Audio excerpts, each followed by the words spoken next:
Mayo Experience. That Mayo Experience. That Mayo Experience.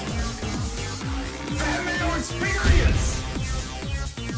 Experience. Welcome to the Pat Mayo Experience, presented by DraftKings. The first huge week of the golf season. Magical Kenya Open.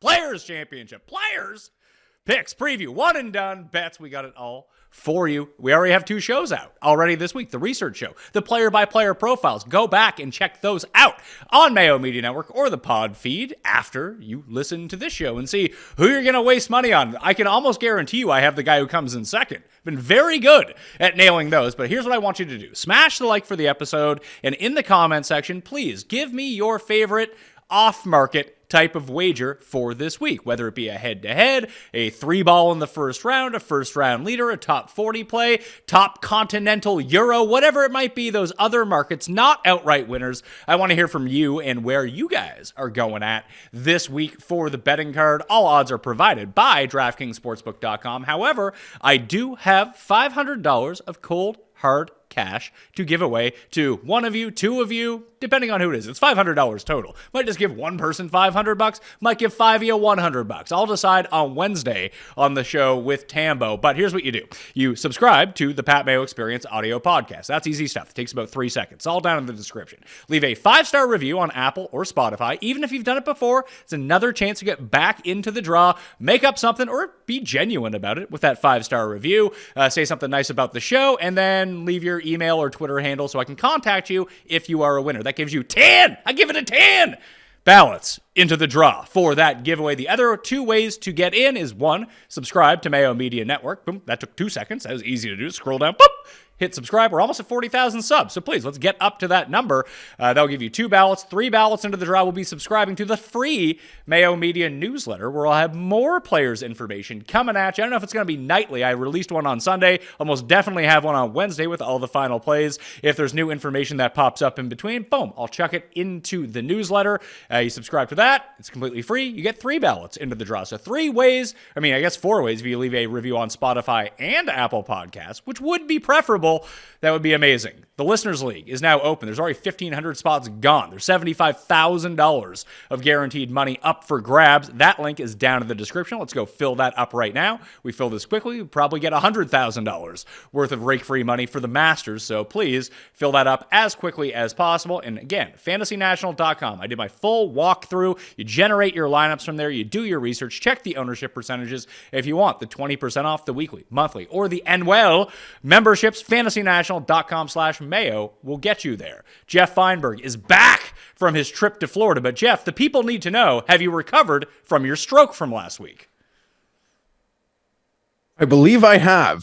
I hope that I never suffered a stroke. It was really weird. Maybe I should have done some prank calls via that computer or whatever I was operating on. But yeah, that was really weird. If that was happening in real life, I'd have gone to the emergency room, I think. I would certainly. I don't have a retainer. I didn't leave a retainer in.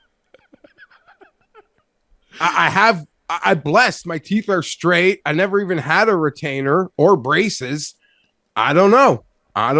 That was creepy. That was weird. It bothered me. So I hope it bothered people less than it bothered me.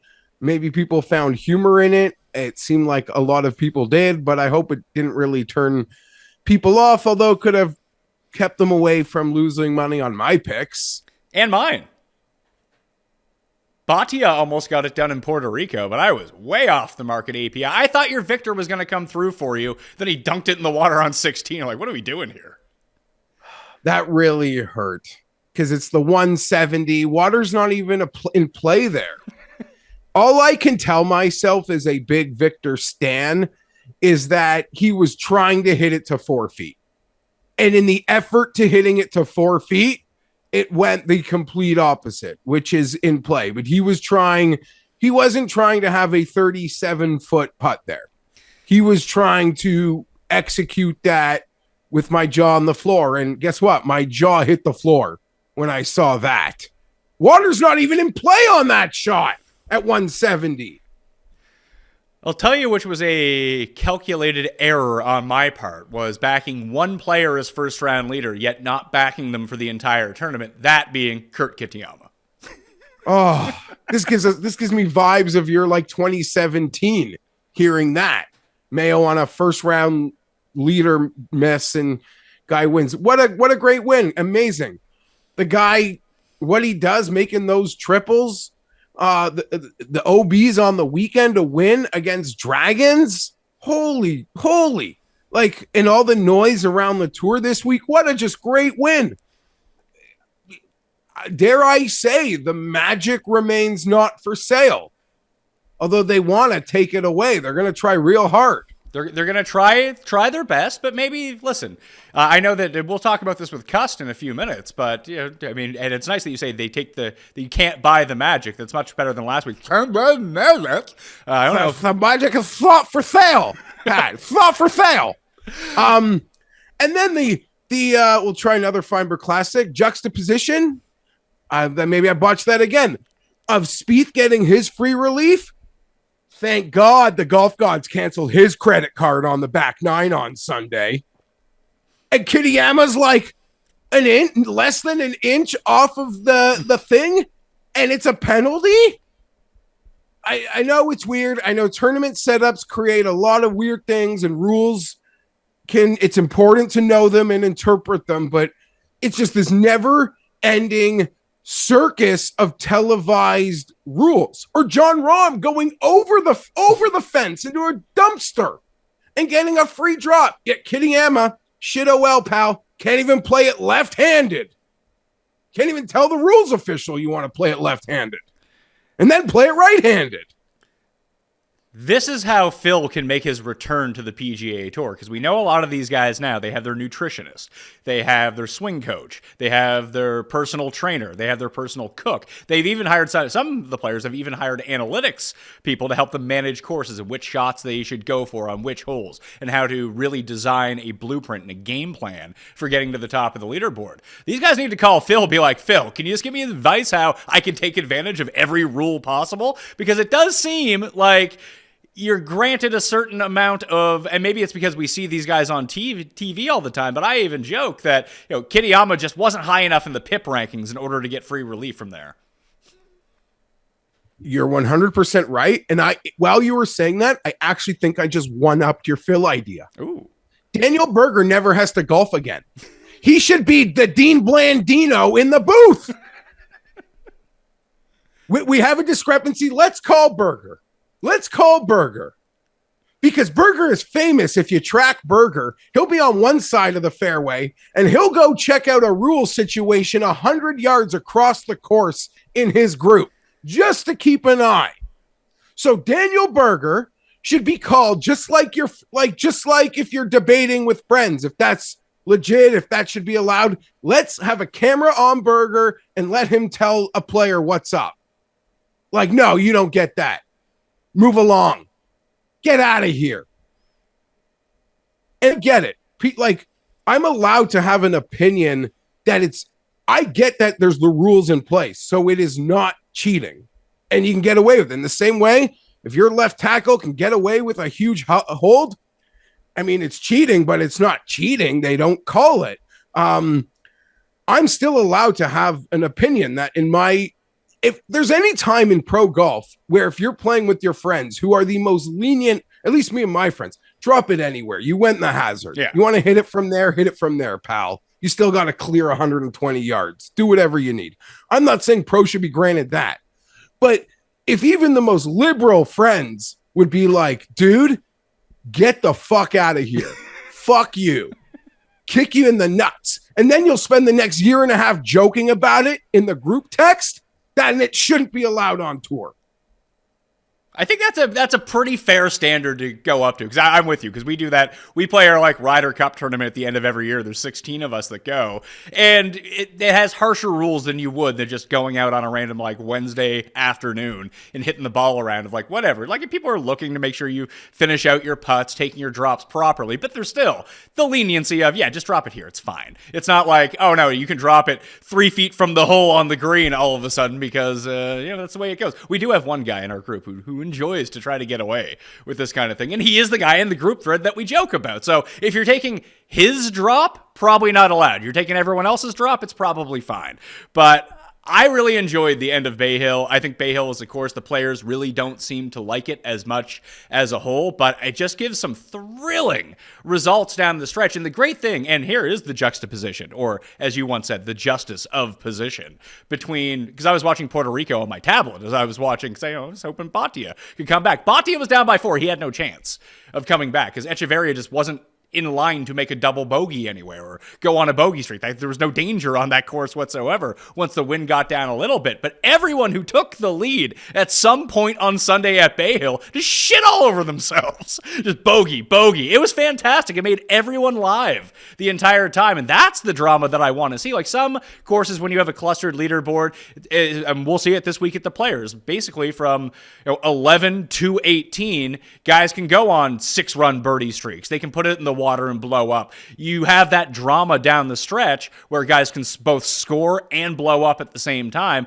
And we saw that at Bay Hill too. And it wasn't really the scoring that was the matter at Bay Hill. It's that, yeah, there were just bogeys everywhere. Par outside of 16 was just a really good score coming down the stretch. And I just thought it made it really intriguing. All very well said. For as great as Torrey Pines is at producing those leaderboards consistently, and even Riviera has a bit of Bay Hill where you can find some trouble. Bay Hill, year after year, Sunday, it just delivers like no other event on tour. No other event on tour, I think, delivers with the consistency of Bay Hill. Like the Leishman Magic, the Molinari Magic, the Hatton Magic, all these were crazy Sundays with swings literally everywhere. And it didn't dawn on me that everyone who had the lead instantly lost it. Or, yeah, I guess that makes total sense. It was absolutely crazy. Rory's half a dozen back, then right back in it. Victor makes the double. You feel like the dream is dead. 3 holes later, it's like you're doing the permutation in your head. Holy shit, it's on. Didn't really expect Hatton and Spieth to melt because it was like short putts that kind of cost them. So that was surprising. And then, Hatton can always bring his act to the next hole. That can remain undefeated. But what a wagon. Scheffler was there too. And it was even Cantley, who you're like, maybe the 7's the playoff. Who knows? Yeah, because there was a time where it looked like Riley was posting the low score that everyone was going to come back. Then Cantley got into the clubhouse. Then Harris English was just playing U.S. Open golf for 90% of the day. And then boom, all of a sudden he's on the board. And he had that putt to get to -9, just missed it. So he was very firmly into the mix too. And this is all crazy considering Jon Rahm won this event on Thursday, that I can't believe that someone else actually won.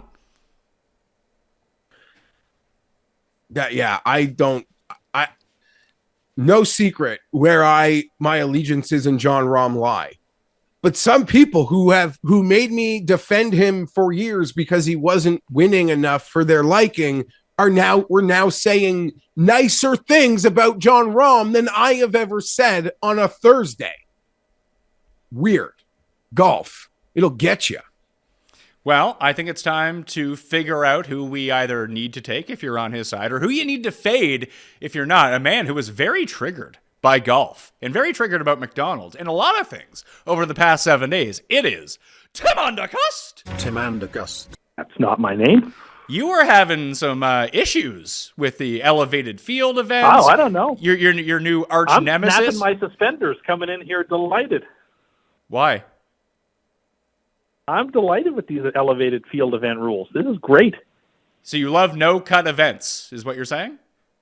I came on this show a week ago and explicitly called for this. Well, you explicitly just proclaimed how much you love the LIV Tour, and now that the LIV Tour and the PGA Tour are looking more and more like each other, I guess that's why you like it. I'm just delighted that I'll get to see the best golfers in the world play at the most meaningful events outside of the majors. And I guess if that makes me a casual, even though I watch more golf than 90% of sports fans, then I guess I'm guilty. I'm excited. I don't need to see people I've never heard of hit shots on Saturday and Sunday. I'm not interested in that. I'm interested in watching the best players do that. And the players who aren't at that level yet can go to the second tier events and earn their spots onto the elevated events.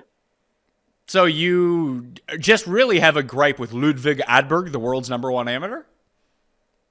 No. I just used him as an example on Twitter that, like, never heard of this person, don't know who he is. I don't need to see his shots until he wins something. But he was 2 shots off the lead. Great. Yeah, great. Show me all of his shots. I don't want to see Rahm, who's, the reason I'm watching golf that yesterday or Saturday. No, okay, sure. Like, whatever. I'm just glad that I get to win.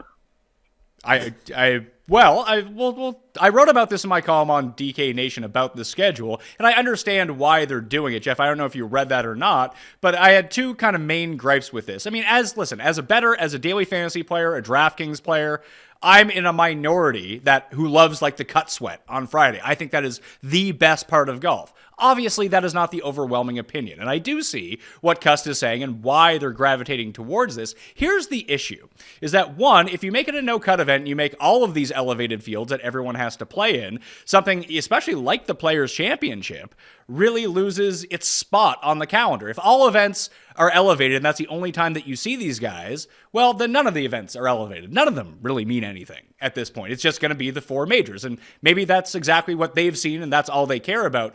But 2 is, I don't know how much bigger this audience gets, Jeff. Like, are you really converting my dad, who's going to watch the Masters for sure, maybe the final round of some of the other majors, to watching at Bay Hill, to watching at Riviera, and making like him from a super casual fan to a moderately casual fan so you can grow the audience?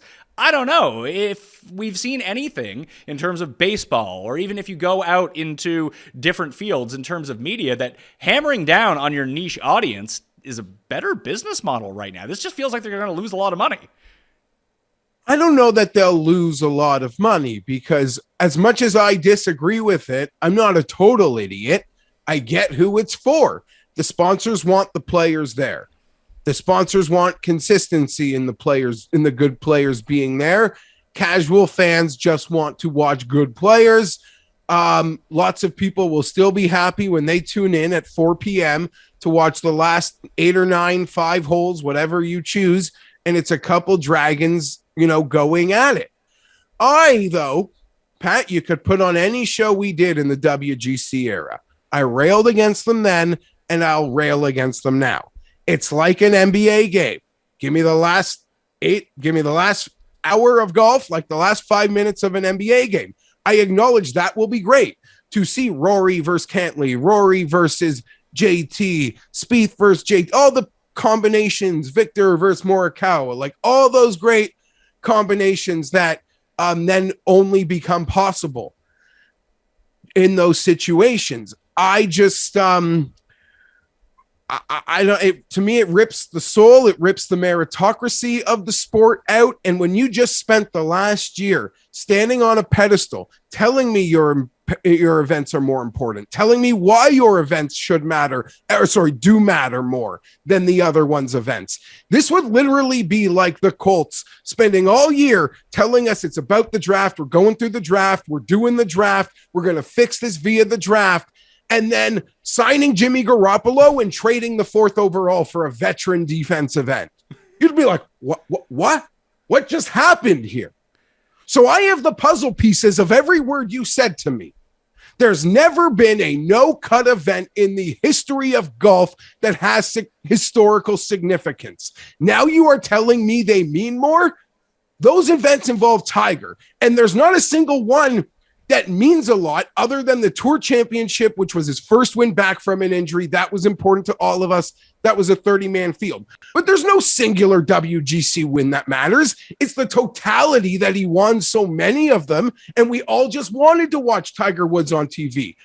No one gives a shit. No one gives a shit about Jon Rahm, about Rory McIlroy, about Justin Thomas. No, they're great golfers, but these are not appointment viewing.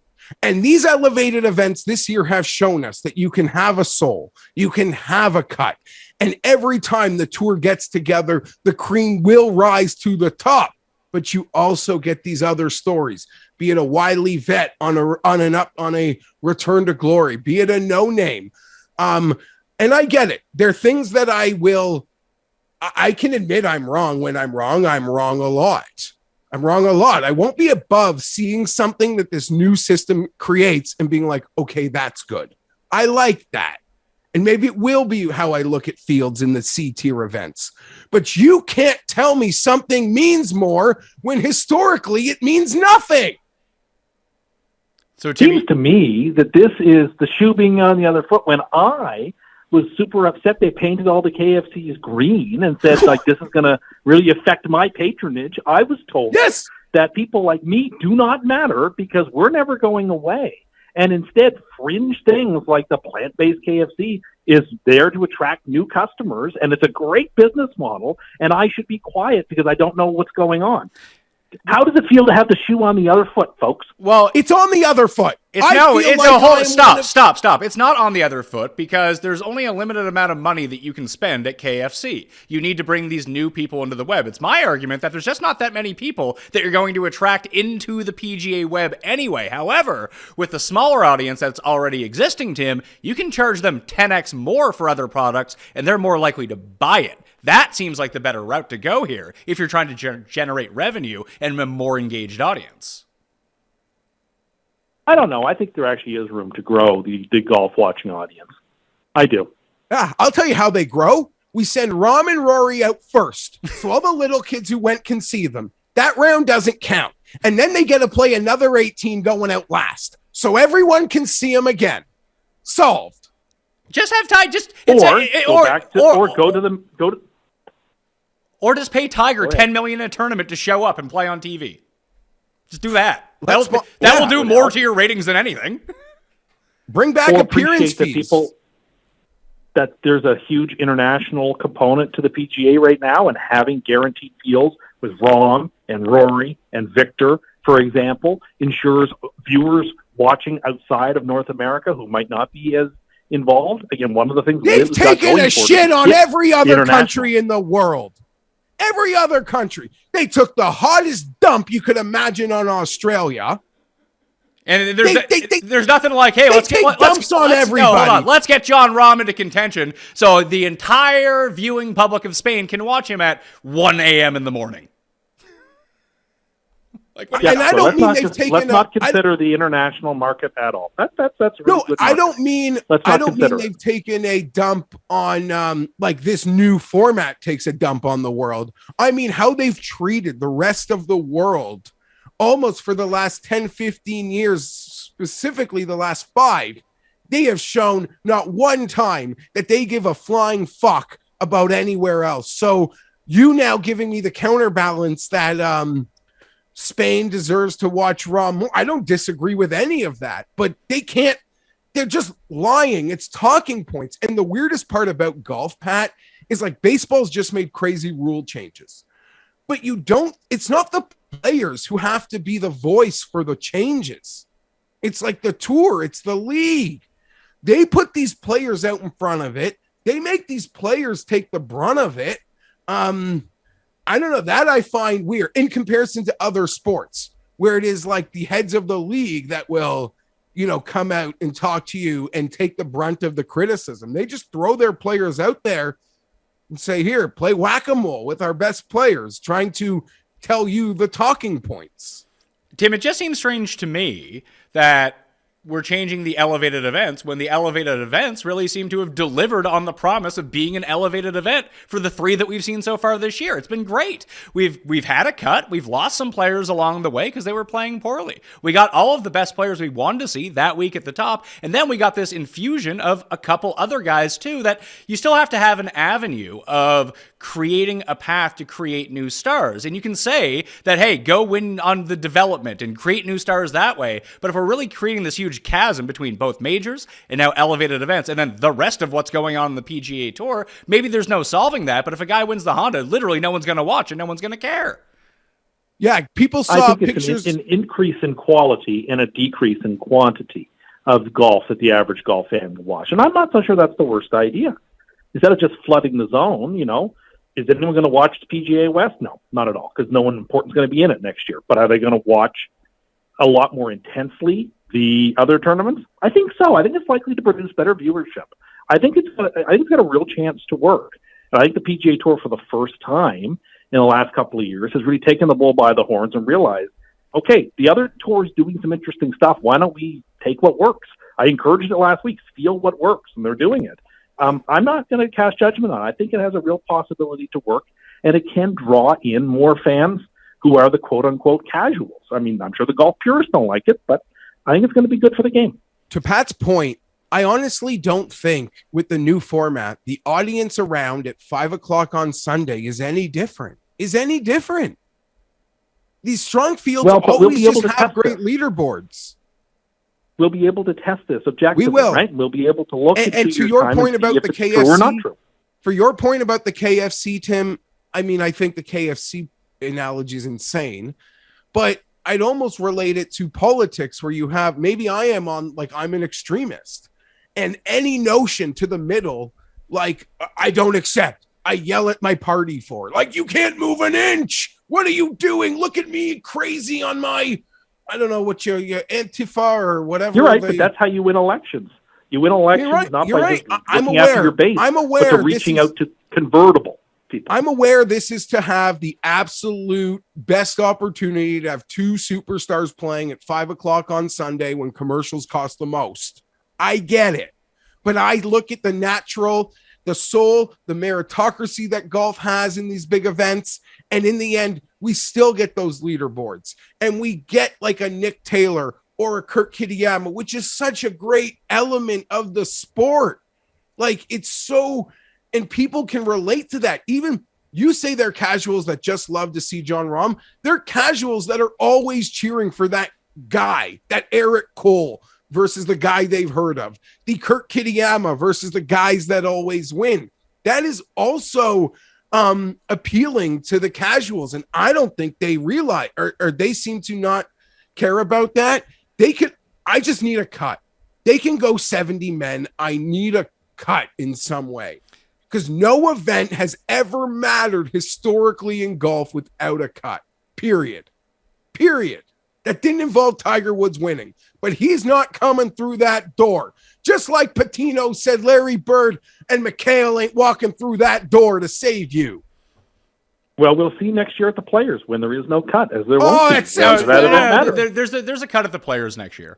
The Players, Genesis not having a cut. The Players not having a cut. I thought it was Players. I thought the Players was having a cut. It's Memorial. You could be right, but I had read that Memorial, Genesis, and Bay Hill are probably not going to have cuts. Hey, listen, they have time to amend this. They just changed the rules once 6 months ago. Now they're changing them again. So it does seem like they're willing to adapt. Listen, I want them to be successful. Nothing is better for me than golf having more viewers. Trust me on that one. I just think that they're going about it the wrong way. If it was me, I'd be taking a different tact in order to both create new revenue streams that are there and trying to inflate ones that already exist in a manner that I don't think is necessarily going to work. And listen, I'm as wrong just as much as Jeff is and anyone else is out there. Obviously, they think that they have a good plan on this, but the problem with the PGA is, as we've seen time after time, is that they sent Tim, and you can even talk to this too. They've been like 20 years out of date on everything. It's golf. Of course they are. They're all 80. Yeah, they did. Losing 40% of their best players really, forced them to be shaken and aware that changes have to be made in a radical way if the tour is going to survive in any meaningful way. Well, it's a dire moment. Dire moments require dire actions. It's not a dire moment. Like the PGA isn't going away. Put it that way. You say that, but like they've quelled the poaching. No one thinks it's going away. The poaching doesn't seem to be happening. There's even reports that Liv isn't signing any more players in 23. I assume a lot of what's happened here on that. Mm-hmm. Yeah, you assume a lot of these changes help guys, but I think this could cause some of those. Someone wrote a great thread on how, and someone could say, I don't give a shit about this guy. He can go, but how these changes really might make a player like a Hatton just, because if you get boxed out of these events, you're better, and you have name value, you're better off being on Liv. Well, there is no decision that you can make as a tour that isn't going to have some negative consequences. You just have to make the one you think will be, by and large, the most beneficial for your sponsors and your top players and the fans. And they're throwing the dice with this. I think it's going to work, but if it doesn't, we'll know. We'll have objective metrics that we can measure it against, and we'll know. And I think you're right. But the thing is, they include fans on saying it's better for them. Just stick to this is better for players and sponsors. Because don't Better include for me. Don't casual include. It's not fans. better for me.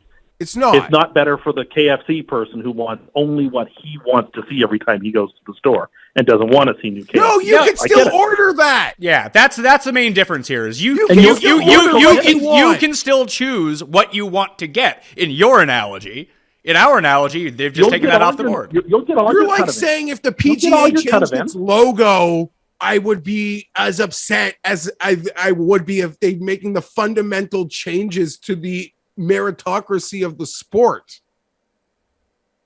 I mean, you'll still get lots of events with cuts, just so you'll have those. Pay attention to more of those then if you want. All right, people are here for your picks. We need to know who you are taking at the Players' Championship. So hit us with it.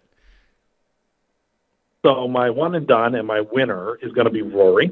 Rory got me onto a 2-year heater at this championship back in 2019. So I'm going back to the well with Rory as my winner.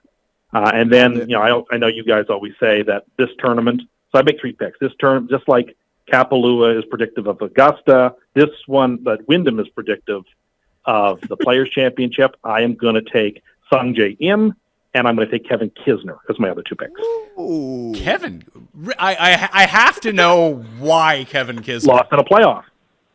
in 2014. That was 9 years ago. Hold on. I believe he was in the 6-man playoff.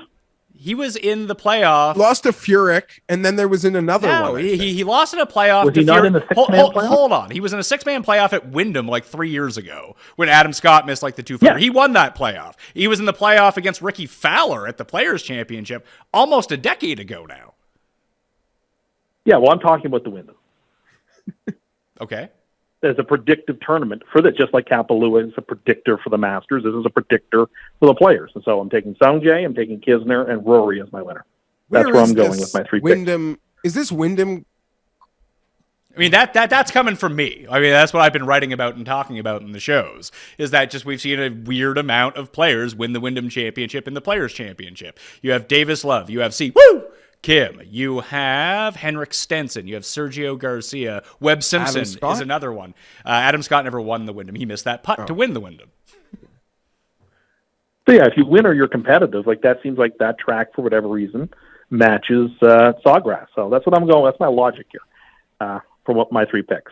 And I predicted that slam dunk Tim will be going back to Rory for his return to a big game moment.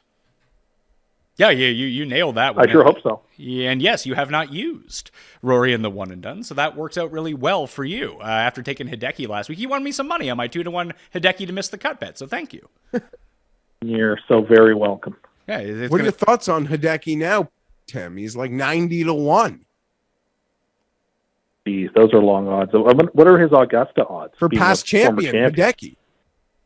And as I listened to one of Pat's podcasts a few weeks ago where the fellow said, if you won once, it proves that you have the ability to win, but it only works in one direction. And so, like, Hideki being able to win once means he can definitely win again. That's what the analytics say. That's more about Super Bowls, maybe, I feel. Maybe. Well, we'll see, I think it was about golfers. So Tim, I need to ask you before you get out of here very quickly, maybe we'll expand on that. Did you end up being banned from McDonald's after McDonald's chirped you on Twitter? No, I was not. Well, that's good news. No, I was not, despite you all scaring me that was going to happen. No, I went on separate occasions to make sure I was still able to make purchases. Why are you so gullible that you think a tweet gets back to corporate that then gets to the local manager at one of the 2 McDonald's you go to? I don't know. I was very concerned. I couldn't even sleep that night between the 2 days going back to back because I was like very nervous that I was like not going to be able to get stuff. If only Bronstetter wrote you an email from corporate. I was waiting for an email to come. This time I had my eyes open for it. If I get an email, it'll be a phony one. I was ready for it this time. I'm not that foolish. Give me a little bit of credit. You're not that foolish that you thought that you were banned from McDonald's because McDonald's tweeted at you? What's it like being one of the few people in the world who've been dunked on by both the Wendy's and McDonald's corporate Twitter accounts? Well, I dunked back at Wendy's as good as they dunked at me. No, you didn't. But I don't know. I don't understand why all the places that I love send snarky tweets to me. I don't know what I've done. Well, maybe you shouldn't Maybe criticize we their can new expand product. on this maybe more long form on Friday. Well, maybe so, yeah, because we have Cut Sweat coming on Friday. You know, we have time to kill during the Cut Yeah, Sweats, so- depending on the coverage. Exactly. So but maybe we can. maybe play you it. can try a chicken Big Mac live on the show. I mean, I won't purchase it, but if one is given to me, I'll give an objective rating of it. I'm sure it'll be. I don't. You know what? I'm not even going to bias myself. Oh, towards no, what I no, think really, you're not biased about it. You were just about to say, "I'm sure it's trash." I stopped myself so that I didn't say that, and I'll judge it objectively. You know, if it's good, I'll say it's good. But I have my doubts. It's sold. But that doesn't mean I couldn't be wrong. It sold out in the UK in like 10 days or something like that. They had no more left. It was too good. Oh yeah. Yeah. It took that fellow 2 years to develop it. Yeah, well, 1 year to figure out, hey, chicken, that's the move. And then the other one's like, Big Mac, that's 2 years down the drain right there. And as I understand, the chicken is not the McChicken chicken patty. It's a different chicken patty. Well, that would make sense. Like, they just brought the McCrispy out a few months ago, and I let that go. I didn't complain about that. I just decided not to make a thing about that. And, you know, McChicken is still there, but now I feel like it's a bit too much. Like, McDonald's is not about chicken. It's about hamburgers. They have a chicken sandwich, and then they have another chicken sandwich. Now they're going to have a third chicken sandwich to sully the Big Mac. It just seems like too much. Like, it's just a bit much. And again, They've also as recently in Canada, in the same way Jeff feels, the exact same way Jeff feels about the no-cut events, I feel about these changes to these sandwiches. Tim, Like, you're we're forgetting- one and the same. So when you vote on the awards, remember, Jeff and I are exactly the same on this type of stuff. Oh, yeah, I forgot. People should vote in the Custy Awards. Those are down in the description. The guy who's losing his mind about being banned from McDonald's versus Jeff, who's a very passionate individual, very sensitive, an emotional individual, but maybe not an insane person when you make your vote for most insane person of the year. But we'll all be back together on Friday for the Cut Sweat Live. And Tim, me, you, and Raza for March Madness picks live next Sunday night. Ooh. Looking forward to it. I finally got my first. I didn't watch much of the golf yesterday. I admit I was watching a lot of college basketball. I honestly, when Kitayama tripled, I figured he was done, and I switched the channel. Good news for Kurt. And I didn't really watch much of the second half. Shocked you would the watch back nine. any. Shocked you'd even watch any shots of a player you'd never heard of. Well, I actually like Bay Hill is the thing. I actually like that track. I think that would be a great spot for a PGA one year. I'd love to see them do it now that it's in May. Just like they put Quail Hollow, which has a big tournament, got a PGA championship. I don't see why Bay Hill couldn't get one year, but that'd be a great track for it. Or so if I like that, Europe I like that had a major catastrophe and like had to hand over hosting a Ryder Cup, but they got to pick the course, Bay Hill. Yeah, that's why it will awesome. never be a Ryder Cup spot because the Euros might be too good there.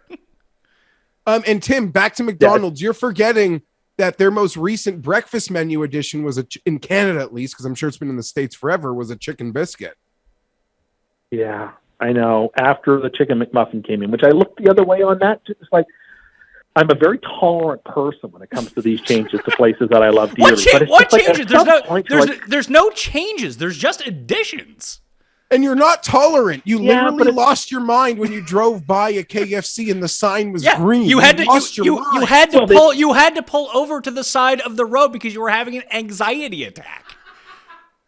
I just don't understand why me, as the core fan, isn't the one they're marketing to. But they are. They're not changing your products whatsoever. Well, they are changing it.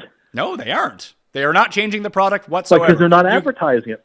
I want to see the things I like advertised. It makes me feel good when I'm buying things that they're advertising. I like seeing things that I like being advertised, so I can buy them. You're such a fucking snowflake. sense? It's unbelievable. I know I'm not. Don't say that. Why? Because I'm not the one who said I'm just you gonna might be melt. a casual golf watcher for the rest of my life. No, you're the Listen, you're the one complaining about products that still exist that you like because they're not on commercials for you.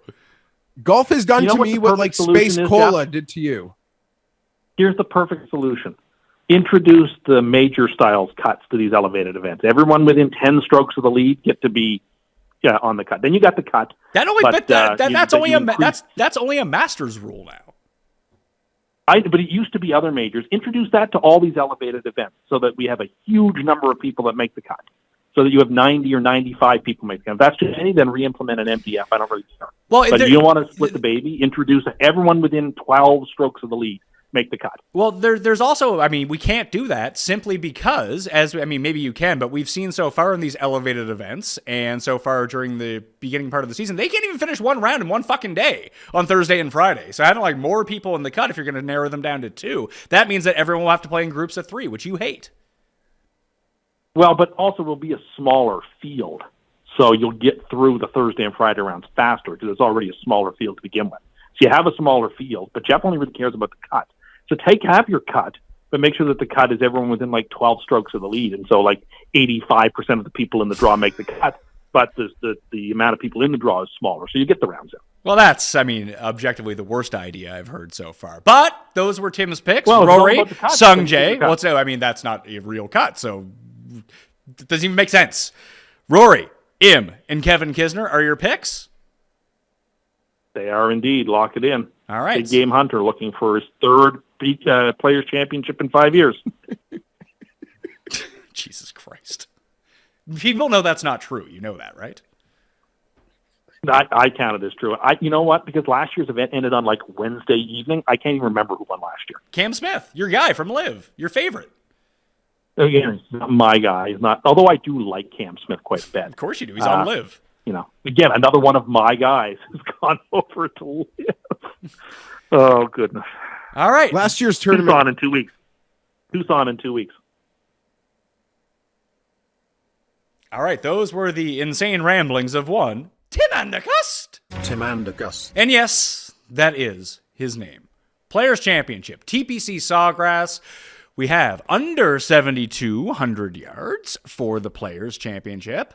Cameron Smith, obviously, as we mentioned, the defending champion, no longer eligible to play in this event. 600 FedEx Cup points, $25 million in the prize pool. But this is the first of, although we did see a 180 to 1, 250 to 1, whatever it is, winner at Bay Hill a week ago in the more difficult conditions, Jeff. Generally speaking, for the one and done or your bets, you probably want to go to the top of the board in all of those because we saw all the names that were populated around it. The Players Championship is one of these, because they don't normally play at a course like this, where it does feel bomber, short hitter, doesn't matter who it is, everyone's kind of in play. Now, everyone being a bit loose on that, but it brings more of the field into play. And I've always kind of described it as, Tim mentioned it, the Wyndham Championship, Colonial, the Sony Open, Pebble Beach, others of that sort, Heritage. So the Pete Dye courses and the ones that are shorter Bermuda tracks along the course of the year are all ones where it does seem like players can do pretty well. And they all seem to be able to do pretty well at Sawgrass, whether they win or top 10, top 20, whatever it might be. More of the field's in play this week than it is at the U.S. Open, for example.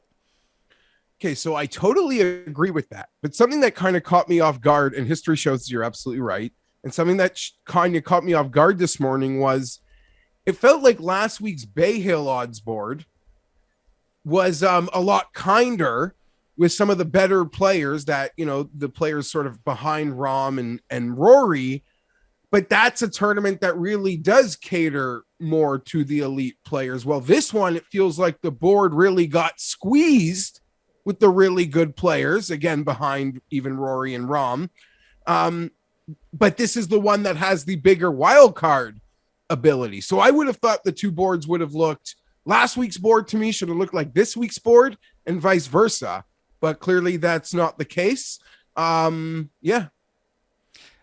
I would agree with you because I think there is just much more of an element of randomness to this course. And I talked that through with Joe. I talked about that on the research show. There's just so much water. Good players are going to blow up and bad players are going to make some putts and keep it dry, and they're going to be in contention. Like Lahiri theoretically should have won this tournament a year ago before Cam Smith went on his absolute heater on the back nine to take it away from him. And he was like 1,000 to 1 or something crazy like that. But I think you can look to some of these other events to try to get a better grasp of who the sleepers in the field are going to be. Because as I've spoke about, you've spoken about, everyone else is going to speak about it too, that when we get to the top of the board and we look at the top odds and you have Rahm, Rory, and Scheffler sitting there before you get down to the next level, it's just a coin flip between which one of these guys is going to have the better putting week, it seems. Certainly, you're kind of betting on that putter when it comes to a lot of players. I don't know, for an event that has a wild card aspect, I feel like for the first time in a long time, I am kind of maybe, I don't think I'll ever get there because I have too much fun losing money on building full cards. But I am tempted on maybe just betting Rahm and Rory and one other guy and then a long shot. Like I'm going through that thought in my head, despite the wild card factor of it. And Rory is CUST. So there's always that element. Yeah, so just bet Scheffler and Rahm, be on your way, and then you'd be good to go, right? Easy show. We're done. Let's get out of here.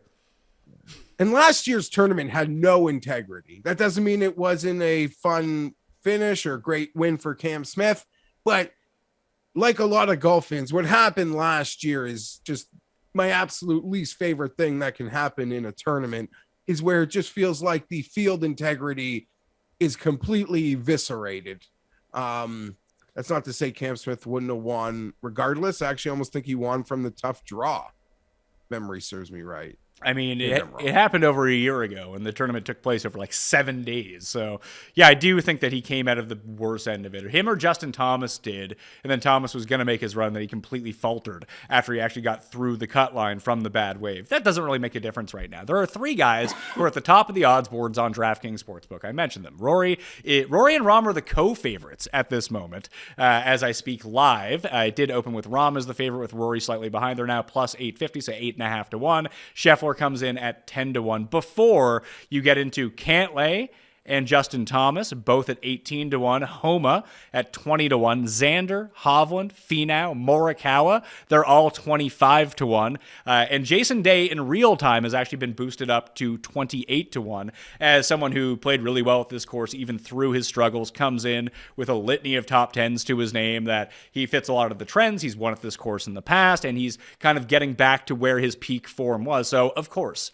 that he's going to be a popular play. I've bet one of these guys, actually 2 of these guys so far. And this is a tournament where you should wait for the wind and the tee draws, but I can't help myself, Geoff. And you do need to go searching for numbers. So if you want a cool place to bet, you can find Max. I was there this morning. You can find both Max Homa at 25 to 1 and Colin Morikawa at 33 to 1. 2 wagers I have made.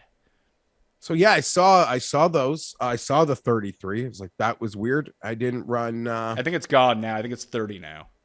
Yeah, I didn't run to make it, although I don't really care about his form. Or there are 2 spike players with huge odds for their ability to spike, and it's Morikawa and the huge Sam Burns numbers.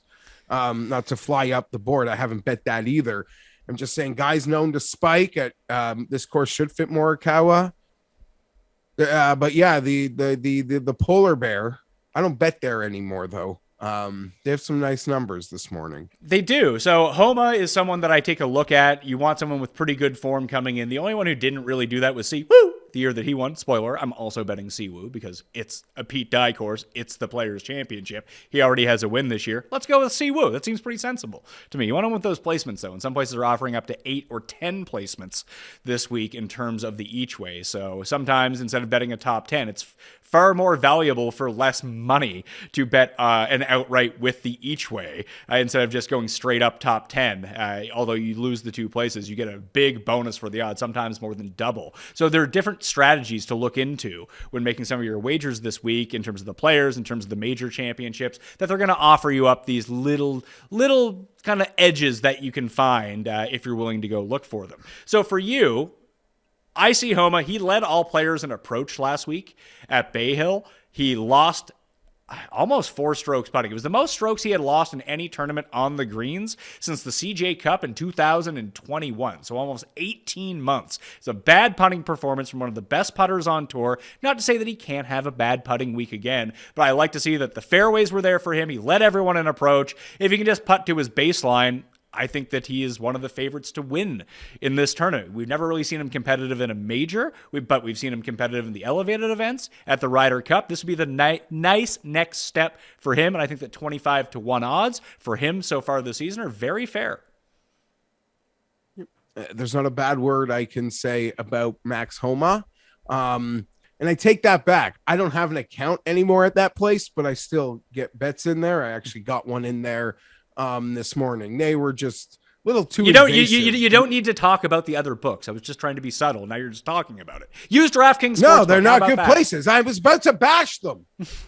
You don't. I was about to bash them. It's better not to mention it, Geoff. Okay, well, go to DraftKings because they've got some nice numbers as well. 25 on Xander. There were some 22s this morning out on Cantley, Pat, that are still lingering that I don't mind. How in God's name is Cantley, who is down to 18 at DraftKings, shorter odds than Homa? I guess people's watched TV yesterday for an hour at the end. That's kind of maybe the only answer I can give you. Cantley's been playing great as well without the win. He'd never played Bay Hill before competitively. He had a very fine week. Last year at the Players, he got caught in the worst of it, in the absolute worst of it, and he looked so miserable. I actually think he was playing well and then got caught in it, and he was bundled up. You'd think for a boy from California, he'd be used to some coastal cool golf. I'd never seen him look more uncomfortable. And even last year at the Players, to your Morikawa bet, I don't even care about that miscut. He was wearing a baklava. I'd never seen that before. He looked totally miserable. So you could throw all those results out the window in a tournament that had zero integrity a year ago. I can't speak to Cantley versus Homa. I don't think it's that crazy, but I'm not betting Homa. Okay, so who are you betting from the top here? I mean, you don't need to have all your picks solidified as of right now, but I'm curious, from under 30-1, have you made a bet on anyone? I have not made a bet under 30-1 yet. Okay. There is I have bet a 30-1. I bet a 30-1, and I will be betting under 30-1, but my ability, my freeze in the under 30 is because I am legitimately thinking about a Rory or Rahm bet, which kind of kills the 20s. It'd get really expensive. And listen, losing golf outright bets is the least of my financial burdens. And not a fun one. No. But it's the least of my financial burdens in life, I promise you.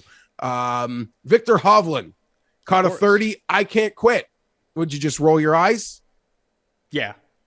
I go right back. I don't care. I'll go down swinging here. Listen, I'm betting Morikawa, so I'm in the same boat as you. I'm just sticking with my guy. At least my guy, wins big tournaments. Yeah, your guy has a pedigree for winning big tournaments. My guy, I believe, still has never won in the U.S., but maybe that means he'll feel comfortable on the Island Green. His short game sucks. But when I bet Victor Hovland, I'm dumb enough to actually think I'm going to hit 16 greens in Reagan around. Well, if he's going to win, that's how he's going to do it. And I also believe, due to regulation, this doesn't exist for me anymore. But if I'll take the victor by a field goal too, because when he wins, it's going to be by the field goal. Yeah, so if they want to give me something juicy enough on that, I'll dunk in. I'll dunk all in. I'll be so glazed in Victor. So no pun intended. You like Hovland. You've bet Hovland. I've bet Morikawa and Homa because you're waiting to see whether it's Rory or Rahm that really speaks to you. And I don't think that you need to give up on the 20 range if you go with Rory and or Rahm and or Scheffler. If you're going to go to the very top of the board, it doesn't mean you can't have a Victor at 30 or a Homa at 25. It means basically you're done with the rest of your card at that point if you're trying to return 5 to 8x what you invest during the course of the week. Yeah, of course. It would be like a Rahm or Rory with a Cantley or something, or a JT. Yeah. There's the name. It'd be hard and small and hard and powerful. Things that aren't me. Well, I'm small.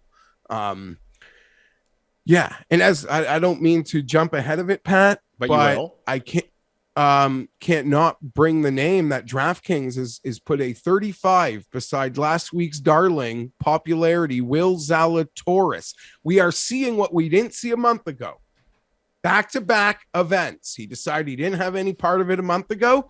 As a golf fan, taking betting away for a quarter second, I think that's an incredible sign. So I'm happy for you. Maybe there's just so much money involved, he's just not missing it. So I love that he's playing back-to-back. And 35-1, he's played, what, 2 just outside the top 20s here? Tempting for me. If you want Zalatoris, because I'm waiting to see what happens with Justin Thomas, because we just kind of glazed past him. I think that he's closer to the big 4. Obviously, I bet on Homa. That's been kind of the discussion right now. He's at 18 on DraftKings Sportsbook. I don't know whether or not he's going to be a popular wager or not, but I really liked what I saw from him this week because it was all putting related. And if there's one thing when you look back at, yes, I mean, he's won this event. Obviously, Justin Thomas can be a good putter. Normally, he's not a good putter. And we've just seen a lot of bad putters consistently do well at TPC Sawgrass over the years. You're going to have a good putting week in order to win, but that's not exclusive to only the good putters for a baseline. If he can just get hot for this 1 week, I think his game is rounding into form. I like what I saw out of him. And Zalatoris is kind of the same way. If you want to bet Zalatoris, I think that you wait because I don't think anyone's betting him now. Yeah, it's gone up. I think when I woke up, it was 28. Now it's 35. So sure, we can watch that sucker keep on moving, and even some attractive numbers on Finau this week, Pat. I've seen it as high as 30, but this just looks like a place where whether or no weather, he has never seemed comfortable here at all. No, but we've seen that from Finau a bunch of times. Like I bet Finau last week at Bay Hill. Big miss on my part, but he didn't play poorly. He just didn't play really well. He was just kind of above average, and he had never really played that all that often or done really well. We saw it in Phoenix a few times. I think he had missed 4 straight cuts before the year that he lost in the playoff to Webb. So I think it's just, when you have 38 kids that sometimes you come into a week being like, oh, I got to get out of here. Or you come in laser focused. And I don't know what it is with Tony. But no, I'm not going to be on Tony. I've kind of told you the guys that I want. I want to monitor that Thomas number. I want to monitor that Zalatoris number that you picked up. I've already bet Homa. I've already bet Morikawa. I'm not going to the top of the board. I have sprinkled down the list a little bit, but that's where I'm at right now with this top end. So we can move to the next range. You mentioned Hovland. He was just a part of that other one. I've been talking about Tom Kim for ages. I bet Tom Kim already. I bet him at 80 previously. You can double down on him at DraftKings right now. He's 35, I believe. Let's see. No, he's down to 40-1 at DraftKings. So that's a better number than we're seeing. It's more competitive in the marketplace. There's still 50s on him out there. I like the 50, obviously. I like the 80 that I have, obviously. But I like Tom Kim at this course. Tim mentioned the Wyndham. He just won the Wyndham. And you're going to know with Tom Kim pretty quickly, I think. I've already made this case a few times, so I don't want to have to rehash it over and over. But if he starts making his 15-foot putts on the front nine on Thursday, he just might go electric on the greens. It's either going to be really good or really bad for him because, like Morikawa, that's what it kind of comes down to with him. You've been calling this one, even like Babe Ruth, pointing to the fences. I mean, so if you get this, I'll give you second place outside of Tambo calling his shot in a DraftKings tournament. And Tambo's winning so much, Pat. I don't know if I've congratulated him on the wins. It's like, I think I just congratulated you yesterday on a big win. I'm not sure if this is the same big win. Should I be congratulating you again? Oh no, it's a different win. It's great. What a machine. It's great. Give him a high five for me on Wednesday. Oh yeah. And he's going to be gone. He's going to he got another seat in the DraftKings Fantasy Basketball Championship. So he won like $100K over the weekend. He now has 3 spots. I don't even know if he watches the NBA, but he has 3 seats in the live final.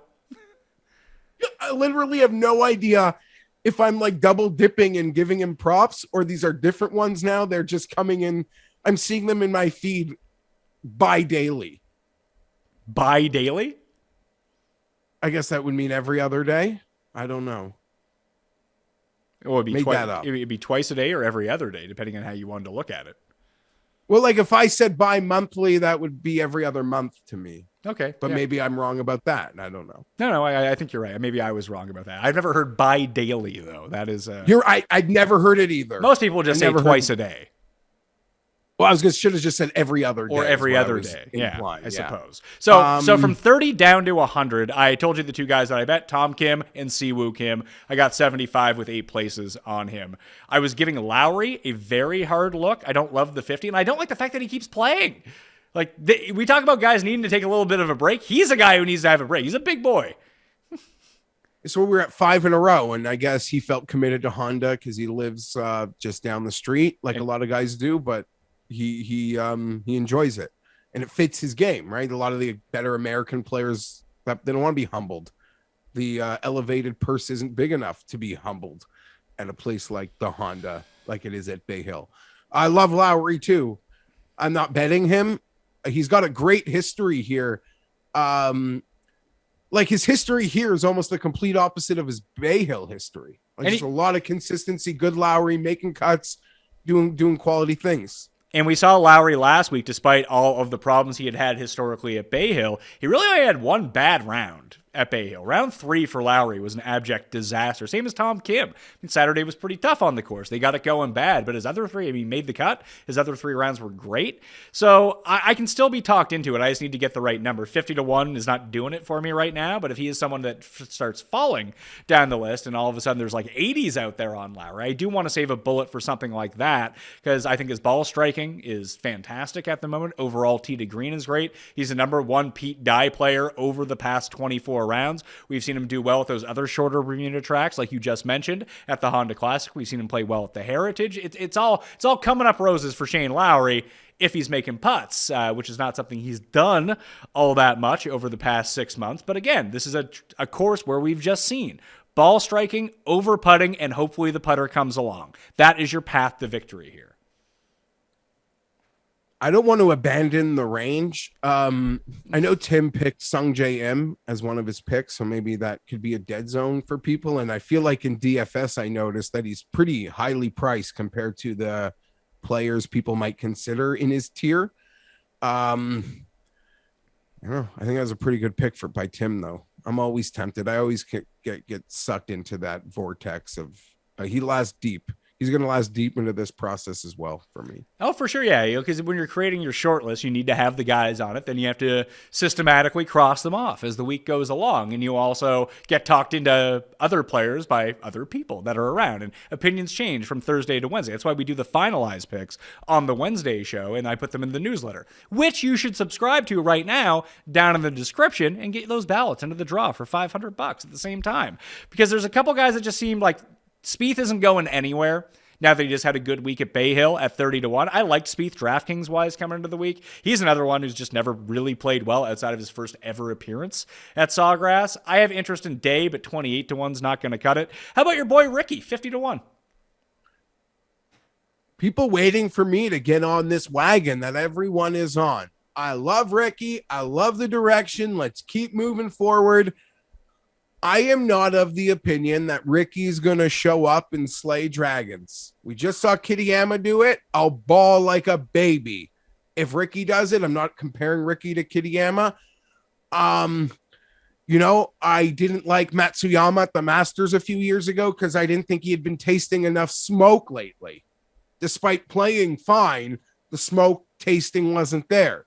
If I get bitten with a Ricky win, I'll take it, but I'm not betting it. 50-1, I'm not betting it. I'm not. Also at 50-1, maybe the second most popular player. I've seen the number crunch, just sort of like Jason Days has, Pat. Paul's boy, Keegan. Well, Paul, people loving some Keegs. Paul, you are the official Keegan Bradley whisperer of this show. Is this going to be a Keegan week to win? Yeah, but I don't really like I like the number better last week. Yeah, 50-1's it's a bit short for Keegan. 50-1 is not getting the juices flowing the same way as 80-1 last week. I mean, what happened in round 2 is always live for Keegan. He had a great Sunday.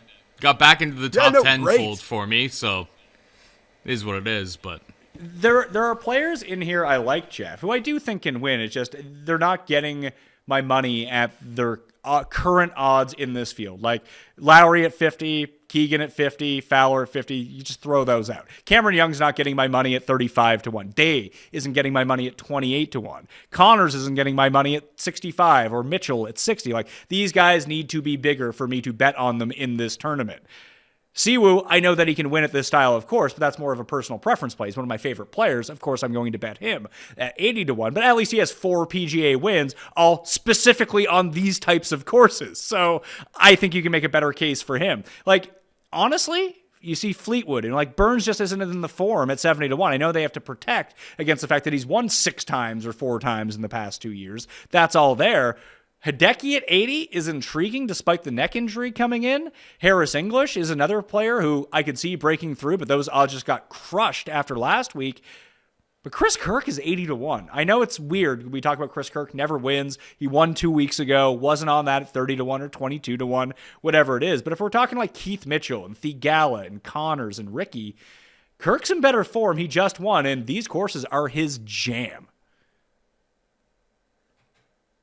He's loves Florida. He's playing great. I wouldn't be betting him to win. If there's things you want to do with Kirk, I don't know what they are. Maybe it's a top 10, maybe it's a top 20, maybe it is a win. Obviously, I like Siwoo better at the same number, but it's striking to me that he has fallen back on the board where guys like Harris, because of one good Sunday, Harris English is now higher. Harris English, if we had the new rules for the elevated events, Harris English wouldn't have been in that fucking tournament yesterday. Yeah, a couple of dogs barking. Yeah, and Harris English is a type of player, Pat, where he was a complete red ink on first look, but we kind of been like, the moment we see him catching life, like maybe there'll be an opportunity there. He was hitting it like Scotty Scheffler yesterday, straight as an arrow. Him going for 16 and 2 out of the bunker and absolutely like crushing it. I was like, what the fuck is this guy? Where did this come from? Yeah. Oh, and then you see Vic go in the water. Oh. Yeah, do you see? As long as he should have been like 211 away in a fairway bunker, then Vic would have been fine. What do you get? Here's another one. I know he just had a terrible Arnold Palmer Invitational. Did make the cut. Hasn't missed a cut since the Shriners. Has a win in between on a course that, listen, it's a much weaker field, but we've seen certain guys do well in Bermuda at the Butterfield Bermuda from like the lower end. Why is someone like, and listen, this is a theoretical, a straw man talking point. I understand that because Theegala has been playing really good golf. But why is Theegala 60 to 1 and Seamus Powers 100 to 1? There's a potpourri here, Pat. Theegala, at least in the niche betting community that does this stuff, is really popular. Sure, I love him. Really popular. I get why people like him. So and not to like, we know that matters. Is like betting is as much not, you know, I don't want to say setting fair numbers, but they know. They get action on this guy. They must see in their systems that they take action on this guy, because you're right. His number, as much as we like him, his number should be a bit higher, maybe closer to Fleetwood or Adam Scott, who some could argue the 110 at DraftKings on Adam Scott could be a little disrespectful, but he's kind of all over the place. The approach, he has trouble with the approach lately, which is so anti-Scott. True. It's funny. As soon as his putter started getting a lot better, the approach got a lot worse. And maybe those two things are correlated in the way they calculate strokes gains. I don't know. I don't know how that's calculated. But it just does seem really strange that he went from being elite in one thing and terrible at one. And that's kind of flipped on its head right now. The spike putting weeks he's able to have when you load up Fantasy National. Well, no, there's spike putting weeks because there's also some real bad ones. But yeah, you are right. You wish if they had approach stats that matched his putting this year, I would be all over the 100 to 1 on a course that he loves.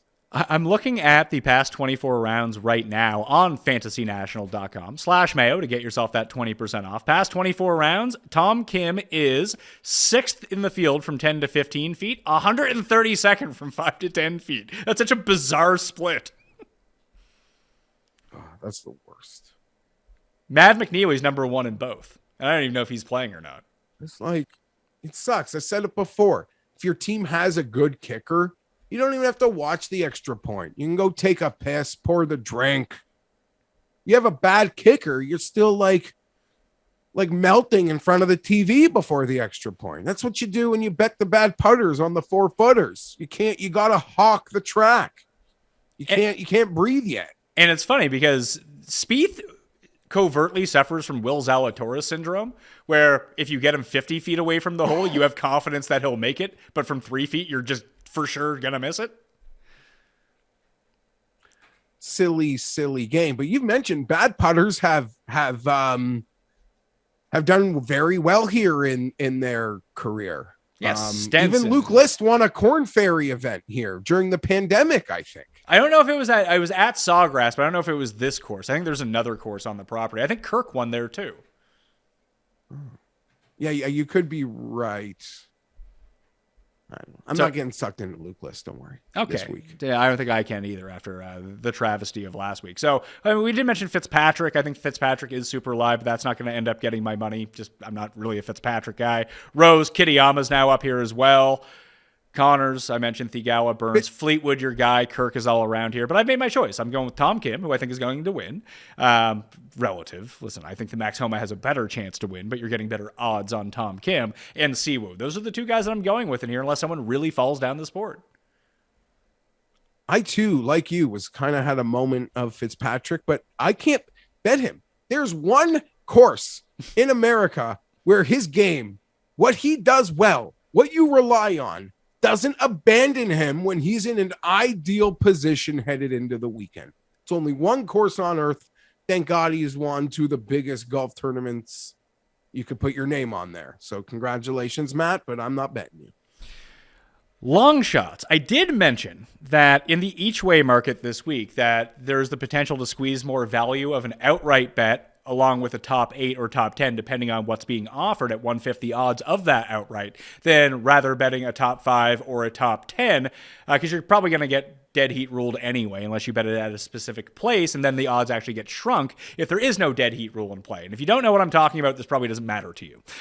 So just ignore it. But I made 2 bets, long shots. One of the numbers is gone because I think it's going to be a very popular long shot after what we saw out of the weekend. I talked about him with you a little bit on last week's show after what I saw at Honda. I talked about it with Tambo. I got Webb Simpson with 8 places at 200 to 1. That's down to 100 to 1 in some spots. I do not like that number. But the approach play is starting to return.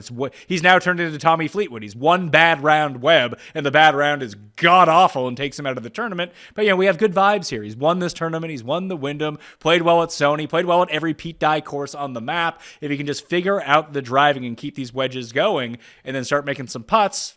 Listen, man, he was making putts from off the green when he won the Players' Championship. It just seemed like a really big number. For everything you said about Harris English, like you're waiting for that moment, it seems like the books were late to react from maybe what we're seeing from Webb Simpson at this moment right now. So 200 to 1 with 8 places, and I just said, fuck it. The numbers tell me what I'm seeing and the results are seeing are true. Ben Griffin, 250 to 1 with 8 places. I think he could come like 5th here. Okay, love that. I don't know that I'll follow it, but that's one I wasn't expecting. What? Do you want Webb won by a touchdown? Didn't Webb win by a touchdown here? Nah, he ended up winning by 4. I think he was up by like 9 at one point on Sunday, and he just started fucking around. Listen to this with Ben Griffin. He lost a bunch of strokes on approach last week, but that's fine. He still came 14th at an elevated event at Bay Hill, which doesn't really play to his strengths because of that distance. 21st at Honda, missed the cut at Pebble with a very bad driving round at Pebble Beach. 31st at Farmers, 32nd at the American Express, 12th at the Sony Open, one that we like to look at here. RSM, top 30 there. Houston Open, long course, tougher course, 16th at that. At Mayakoba, he was 59th. Bermuda, another one that I mentioned, 3rd place there. Wyndham last year, 4th place in his first basic PGA Tour start ever. This guy's been really good, and the problem plaguing him throughout the course of the swing season was he wasn't driving the ball very well. He's only dropped strokes once off the tee, and that's against some of the best players in the world. just once over his past 9 starts. He's hitting a bunch of fairways. The distance is good enough. He's only dropped strokes on approach once over that same period. That was last week at Arnold Palmer around the green. Gained 4 straight. He's gaining either a bunch on the greens or slightly losing. Like, it's a very nice spot for a guy who's as deep as 300 to 1 on some sites. But I did want to get that top 8 each way. That top 8 pays 60 to 1 this week. Oh, man. Yeah, that'll pay more than the winner. Yeah. Maybe double the winner. 3 times the winner.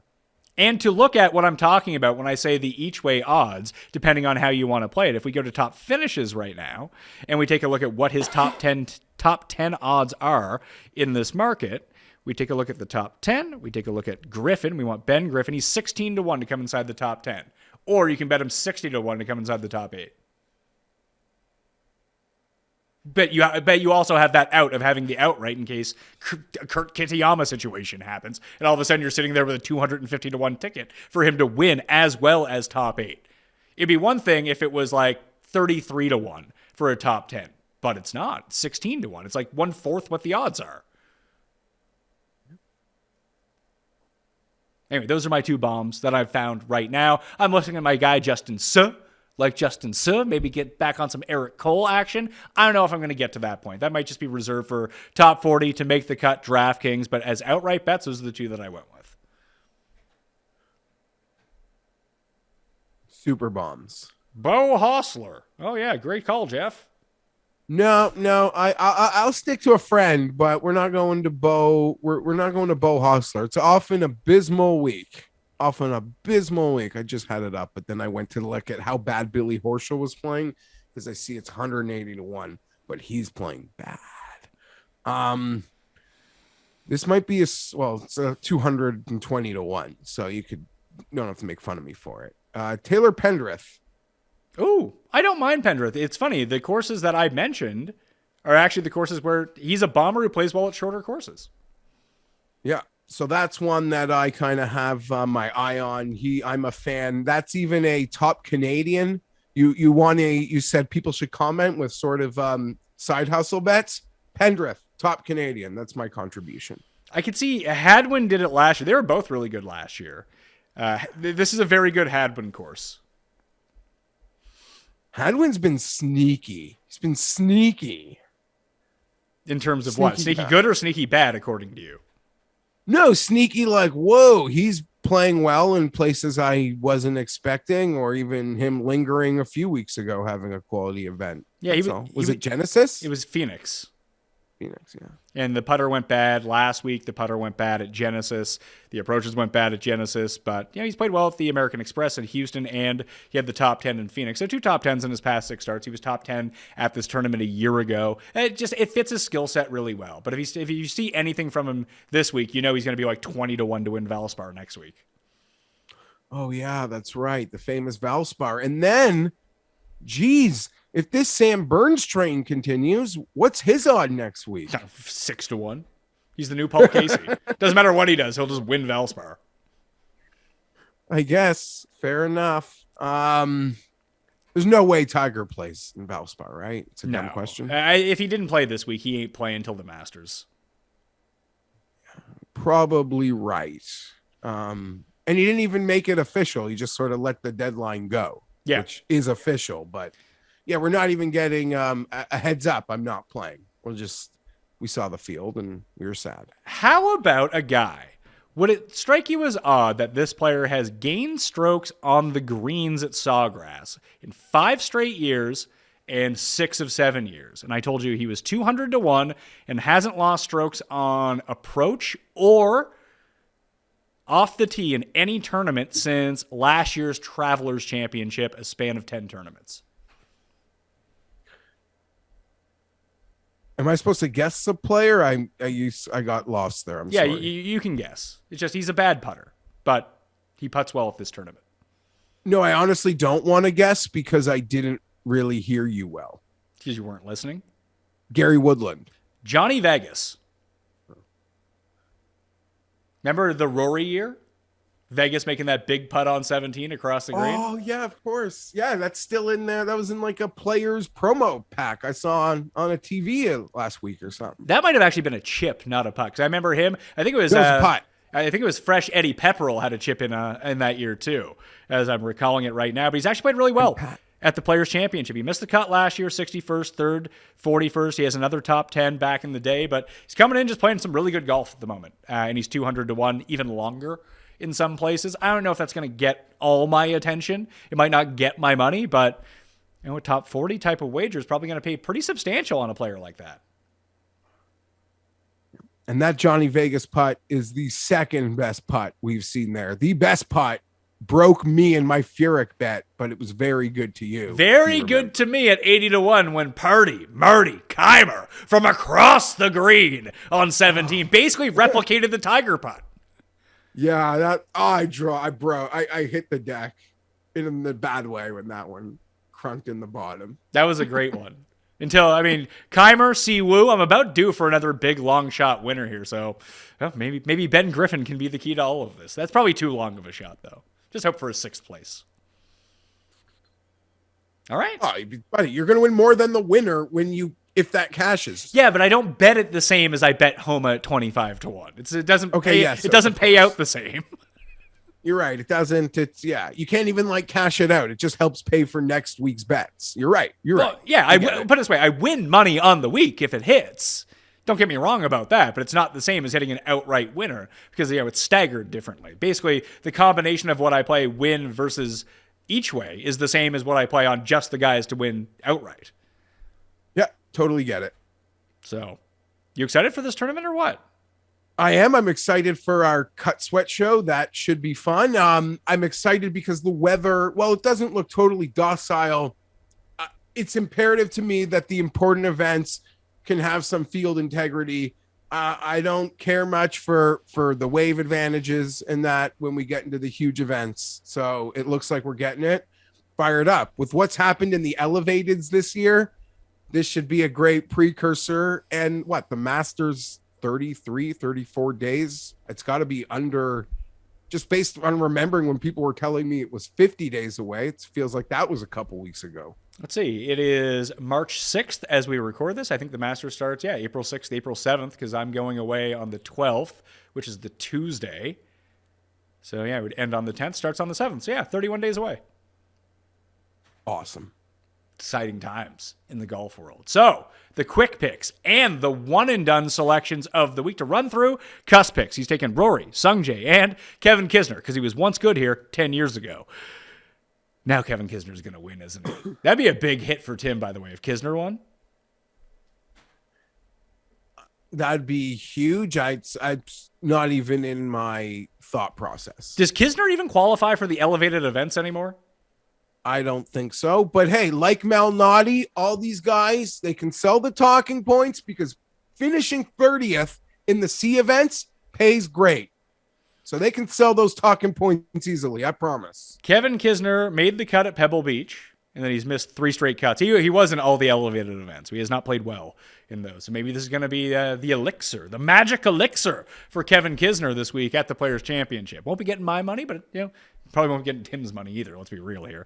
He is taking those 3. Rory is his one and done. We'll get to ours in a second. My bets so far for the Players Championship: Max Homa 25-1, Colin Morikawa 33-1, Tom Kim 50-1, and an 80 from before. But 50 is available right now if you want to go take it, which I suggest that you do. See, Kim 75-1 with 8 places, then 2 mega bombs, Webb Simpson 200-1 with the 8 place each way, and Ben Griffin 250-1 with the 8 place each way. What do you got so far beyond Victor Hovland at 30? Yeah, so Hovland is in, and I'm going to do this as if I'm not going to bet the top because I really don't think I am. I don't have the stomach for it. I don't want to bet it I don't want to put those chips in. I don't. So Victor at 30, I can see a Cantley at 22 that I do like. Willie Z's at 35 at DraftKings. Pat's telling me to wait on that. If I stay in that ecosystem, you could probably even see me play Cantley and JT on those 20s and those 2 bodies I want in the 30s. Hey, let's bring this losing streak into March, baby. As for the deeper ones, I'm swimming around that boost. Pat, to do a show with Pat, to have him talk about this Tom Kim thing for months and to watch it happen, I would not sleep well. So that's something I really need to consider. I'm going to make Pat throw up when I say I'm also considering Corey Connors. See you next time, folks. One and done for you? I'm going with Maximum Homa. Okay, you're going Max Homa. I'll go Cantley. I haven't used them. I will check to see if you have used him. You have not used Cantlay as of yet. Cantlay, let's throw him on there.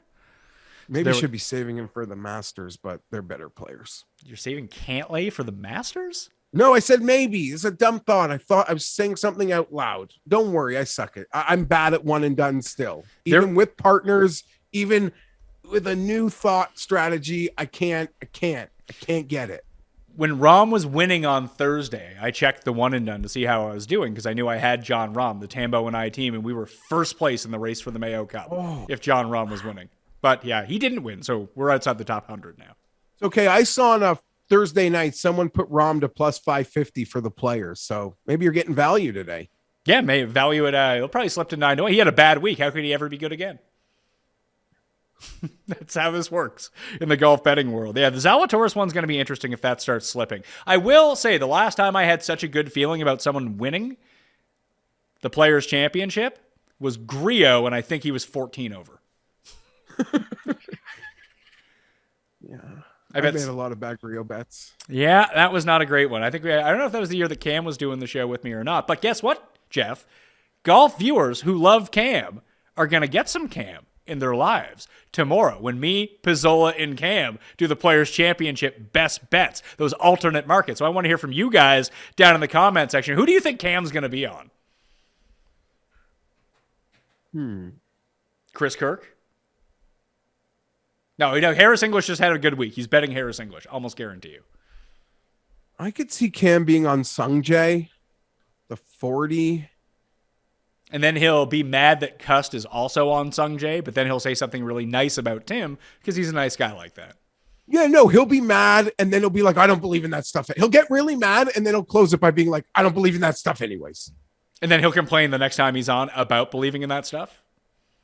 Yeah, I love it. The more, if you doing a best bets with those guys for the majors will be great. Will be great. But Pizzola is going to be in trouble when you get to majors where they don't play events at ever. Well, we also have Pizzola has been a magnet for internet controversy over the past week too. So that's going to be. He's got burner accounts and chill picks guys coming at him. It's kind of fantastic.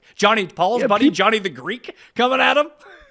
People are suggesting that this could be a big win for I could get next year. You'll need a Pizzola rivalries category is essentially what the people are asking for, Pat. I like it. I think that Pizzola has seen how you have elevated your career by just arbitrarily picking fights with people.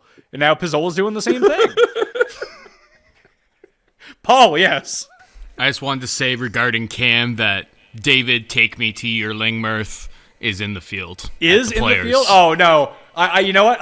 I know this just because I was following it on Twitter a little bit. He made some sort of bet on Davis Riley yesterday to win the tournament at like 2,000 to 1, and he had a really good day. 100%. He's some bet tomorrow is going to feature Davis Riley featuring Cam.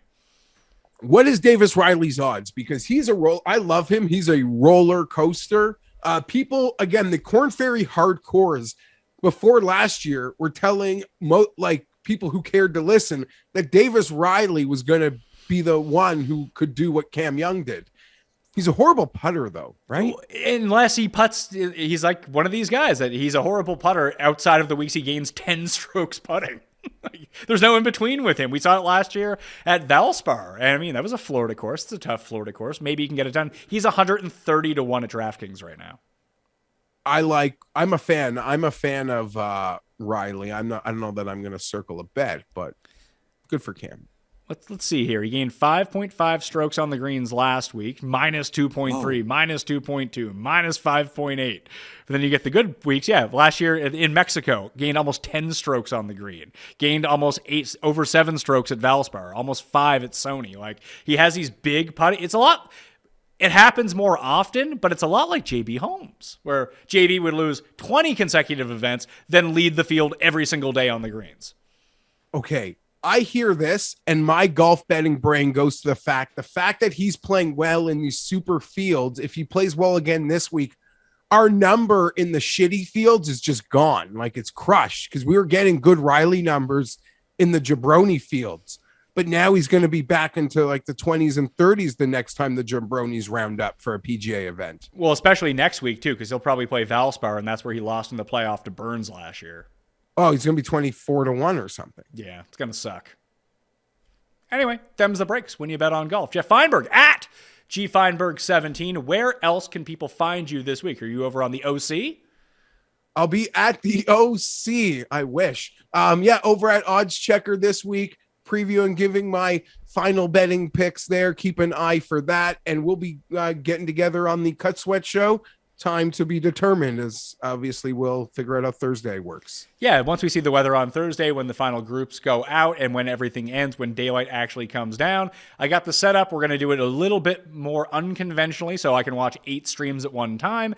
We won't be in the studio. We'll be inside the house at the studio where we have the lounge, where we have all the TVs, and try to rig it up that way so we can pay as much attention to the cut line for you as possible. Because you know why? The broadcast ain't going to do that shit for you. So Pat's going to try to step in with Jeff and Tim and some other friends to try to figure it out. So please sub to Mayo Media Network. Plus, that gets you ballots in the draw for the $500 giveaway, but not as many ballots as subscribing to the Pat Mayo Experience audio podcast on Apple and Spotify, leaving a 5-star review, and getting yourself 10 ballots into that draw. I'll announce the winner with Tambo on Wednesday, okay? Thank you so much for watching. I'm Pat Mayo.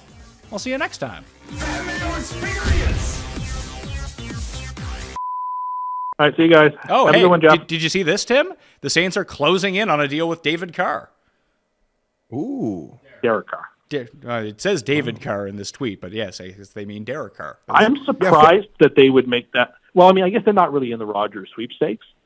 So if anything, that all that does is sort of screw Green Bay a little bit. And the Jets. But whatever, Really- good for Carr. I think Carr and New Orleans make a lot of sense. I never thought that was too far. Because it looks like the Panthers seem inclined to stick with Darnold for another year or so. Well, they're probably going to draft, but Maybe, it but like starts today. Darnold's advantage Rodgers will have were made really, a really good. decision about his future before he goes on air with McAfee tomorrow. Like, the league year's in a week. Yeah, I sure hope Oh, it's so. on today. I'm tired of refreshing Twitter every time. Today, tomorrow, it's on. Today, tomorrow, it's like the league starts pretty much today, tomorrow. It's on. You're right. Experience.